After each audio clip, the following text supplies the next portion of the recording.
Դերևս նորություն չունեմ, ընթացքում է միջնորդության քննարկումն է տեղի ունենում,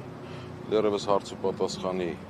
փուլում ենք, կարծում եմ առնվազն մոտ երևի թե 2 ժամ կտևի, նիստը այդքան է առայժմ։ Ինչպիսի տրամադրվածություն ունի դատավորը, հաշվի առնելով թե ով է դատավորը։ Ես չեմ կարող, տրամադրվածությունը մանավանդ փորձառու երկար տարիներ աշխատող դատավորի դեպքում պարզ է, որ նկատելի չի լինի, ավելին տրամադրվածություններով չէ, փաստերով մենք գործ ունենք, իսկ տվյալ դեպքում ակնհայտ փաստերը որ կան, որ կալանքի պետք է չբավարարվի։ Ես մի հարց տամ, քննչականը ինչպես է հիմնավորում իր միջնորդությունը, ինչու է ուզում, որ հենց տանեն կալանքի, հենց Դավիթին եւ ոչ թե նաեւ մյուսներին, ինչով է այդ տարբերությունը։ Տարբերությունը ես չկարողացան անկեղծ ասած բացատրել։ Տարբերությունը կարծում եմ այստեղ ավելի շատ քաղաքական որոշում է։ Այն նկատի ունեմ, որ Արչևում ընտրություններ են, այն նկատի ունեմ, որ իրենք ուզում են այդ կերպ երևի նախադեպ ստեղծեն, վախի մթնոլորտը խորացնեն, շարունակեն,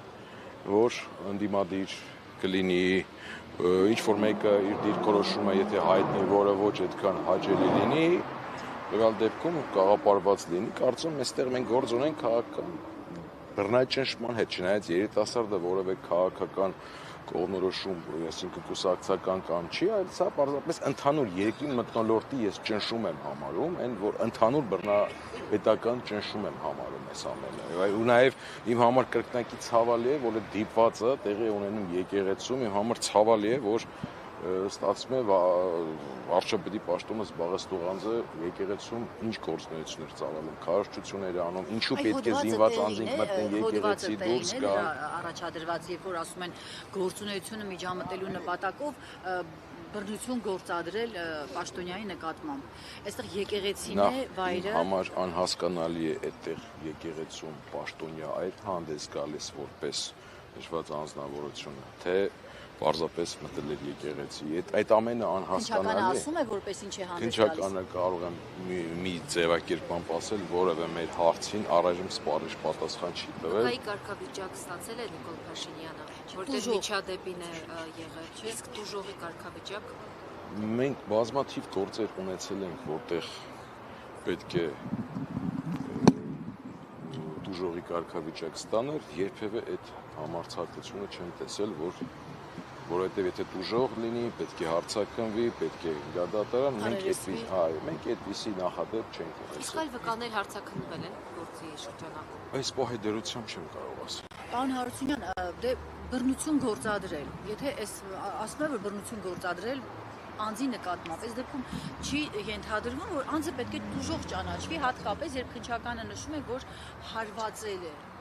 Ես նախորդ պատասխանով ասացի, որ դուժող չեմ ճանաչում, որովհետև որևէ գործընթացներ լինի տրամաբանությամբ, այո, եթե կա ինչ-որ մեկի նկատմամբ բռնություն, օրենքի տրամաբանությամբ նկատի ունեմ, բայց կարծում եմ չի լինի այդպիսին։ Դե քանի որ Դավիթին մեղադրում են հենց հարվածելու, իսկ մյուսներին մեկին կազմակերպելու, մյուսին էլ միջամտել, օժանդակելու, գուցե դրա պատճառով է, որ քննչականը հենց նրան է առանցքային դերակատար համարում եւ փորձում տանել կալանքի։ Տեսեք, բարեբախտաբար մյուսների նկատմամբ այդ միջնորդությունը չի եղել, բայց ձեր ասած հարցից հենց այդ տրամաբանականը երևում է պատասխանի տեսանկյունից այն, որ եթե կա կազմակերպիչ, ապա ոնց կարող է կազմակերպիչն ավելի խիստ վիճակում չլիներ։ Պարզը չէ, որ այդ ամենը չկա, պարզապես այդ ամենը շղարշ է հանրության մոտ վիճակ ստեղծելու, տպավորություն ստեղծելու եւ վստահաբար կարող եմ ասել, որ ժամանակ անց պարզվելու է, որ երիտասարդը ոչինչում մեղավոր չէր։ Ու նաեւ ցավալի է, որ մենք գործ ունենք դպրոցական տղայի հետ ու նաեւ գիտեք ինչն է այդ խտրական խոսույթը, որ կա էլի, այսինքն նույն իշխանական զանգվածից ես հասցրել եմ մի քանի պատգամավորների կամ գործիչների խոսք լսեմ, որոնք սարսափելի կերպով դատապարտում, ինչն են դարձ, իսկ ինչի չեն դատապարտում, այն որ եկեղեցին ծեսը փորձ է արվում օգտագործել ինչ-որ քարոզչության համար, ինչի դա չեն դատապարտում։ Երբ մարդիկ իրենց համար հանգիստ կանգնած աղոթում էին ու այդ իրարանցումը ինչի եղավ։ Հենց այդ խնդիրը հենց դրանում է ու այս հետևանքն է այս վերջի ամիսների այս հակաեկեղեցական լուրջ քարոզչության, այս սրա հետևանքն է, այդ մթնոլորտի ստեղծելու հետևանքն է։ Պարոն Հարությունյան, այնտեղ կադրում երևում է, որ այնուամենայնիվ ձեռքը առաջ է տանում։ Դա հարվածել կարելի է որակել։ Ինչպես կարելի, եթե ձեռքը առաջ տանել է, հարվածել է, ուրեմն մենք նոր ինչ-որ տերմինների հետ գործ ունենք, ես համենայն դեպս կադրում չեմ տեսել, որ հարված տեղի ունեցել։ Իսկ ինչ վերաբերում է բռնությանը, մենք օրենսդրական մակարդակով, նախադեպերով արձանագրված է, որ բռնությունը դա 2 եւ ավելի գործողություններ, մենք այստեղ չենք տեսնում այդ բռնությունը։ Իսկ Դավիթին են առաջինը հարվածել, թե ինքն է հարվածել, այսպեսի տեղեկություններ են այդ շրջանում։ Ես տեսանյութ եմ տեսել բազմաթիվ ընդգծած այդ հատվածը կարմիրով ֆիքսված համացանցում, որտեղ երևում է, որ Դավիթի նկատմամբ ինչ-որ ոտնձգություն է լինում։ Դավիթը ինչ-որ մի պահ հայտնվում է գետնին։ Համենայն դեպս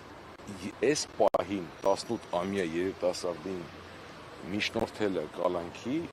կարծում եմ սա ավելի շատ պատժիչ Դրա առողջական վիճակի Այո, առողջական խնդիրներ չեմ ցանկանա բացել փակագծեր, բայց համենայն դեպս այնպիսի խնդիրներ կան, որոնց առկայության պարագայում պետք է այդ միջնորդությունը տեղի ունենա։ Իսկ հնչականը Շատ լավ տրամադրություններ ես չէի ճանաչում, անկեղծ ասած, առաջի անգամ տեսա այսօր լուսավոր երիտասարդներ, շատ այնպես դրական տպավորություն թողեց եւ ուրախ եմ, որ ունենք այսպիսի երիտասարդներ, որոնք նույնիսկ այստեղ հայտնվելով իրենց պահում են արժանապատիվ եւ նաեւ շփման ընթացքում երևաց կրթվածությունն ու դաստիարակված լինելը։ Նաեւ դատաբժշկական փորձակնության հետ կապված արդեն պատասխանը եզրակացությունը կա եւ դա դատական Դատաբժշկական փորձակնության պատասխանին չեմ անդրադառնա, հարվածի հետ կապված այս պահին չեմ անդրադառնա դրան, բայց նաև կարող եմ ասել, որ այն փաստաթղթերը, որ փաստաբանական խմբի կողմից ներկայացվել էր, բավարար էր, որ այս կալանքի միջնորդությունը չլիներ։ Եկեք ես էլի քնչականը ինչպես է հիմնավորում, որ պետք է օրինակ ոչ թե լինի ստորագրությամբ ազատության մեջ կամ տնային կալանքի տակ, այլ հենց պետք է լինի կալանքի տակ։ Այսինքն ինչ հիմքեր կան ըստ քնչականի։ Հիմքեր ընդհանրապես չկան, բոլորը ենթադրություններ են, չափազանց անհիմն են, որ կարող է թե նոր հանցագործություն կատարել, նաև պայմանավորված իրավիճակով արժևում ընտրություններ եւ այլն, պարզ է, որ նորից եմ կրկնում, այդ հիմքերը բոլորը ամերիկաբարնոց են, այդ ներկայացված փաստարկները բոլորը անհիմն են, միակ ստեղ խնդիրը, որը ես կարծում եմ, սա նախադեպ ստեղծելն է։ Պարոն Հարությունյան, Գևորգ Գևորգյանին մեղադրում են կազմակերպելու համար, բայց մարդը ասել է, որ երեխաներին չի ճանաչում։ Եթե մեկին չես ճանաչում, ինչպես կարող ես կազմակերպել։ Ես չգիտեմ, դա ինչպես կարող ես, բայց ներողություն եմ խնդրում, այն տեսանյութը, որ ես տեսել եմ, ճիշտ է, ես անձամբ ճանաչում Գևորգ Գևորգյանին, բայց շատ-շատերը, որ նույն իրավիճակում կանգնած էին, նույն կերպ կարող է համարվեին կազմակերպիչ, դա ինչի կազմակերպիչ, որովհետեւ կազմակերպում են մի բան, որը տեղի է ունեցել, ինչ կազմակերպել։ Այսինքն ինչպես կարող են հարվածելը կազմակերպեն, եթե այդ ամենը նախ հարված չի եղել, երկրորդը այս դիպվածը դա հախուռ դրսևորում է եղել այդ լարվածության ընդամենը, որ ոչնդոտվել է ծեսը։ Եկեք դրան անդրադառնանք ու իրավապահ համակարգը հիմա առաջի հերթին պետք է դրանով վարույթ նախաձեռնած լիներ, որ հոգևորական ծեսի խոչընդոտման հետ կապված ու նաև այդ նախադեպը պետք է հասկանալ, որ նույնիսկ նախկինում, չգիտեմ, միջնադարում, երբ որ ասպետները կամ չգիտեմ իշխանները մտնում են եկեղեցի, զենքը թողնում էին դուրսը, իսկ այսօր ինչ-որ շքախումբով անվտանգությունով մտնում են դուրս են գալու, նորմալ չի էլ այդ ամեն ինչը կարծում եմ։